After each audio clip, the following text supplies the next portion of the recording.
Hi guys, good evening guys. Yan, magpapakain tayo ng ating mga alaga. Yan sila kaso. Yan, pagdating ko galing work, bumaba yung tubig nila. Hindi ko alam ba't bumaba. So bukas na natin kakalkalin kasi gabi na.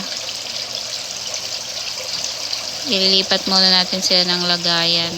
So, check natin yung pan, baka nabutas.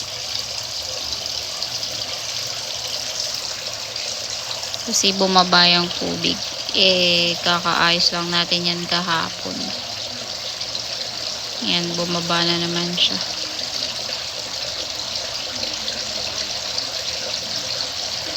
Meron silang talisay and malunggay. Ayun lamang guys. Salamat sa inyong panonood. Bye bye.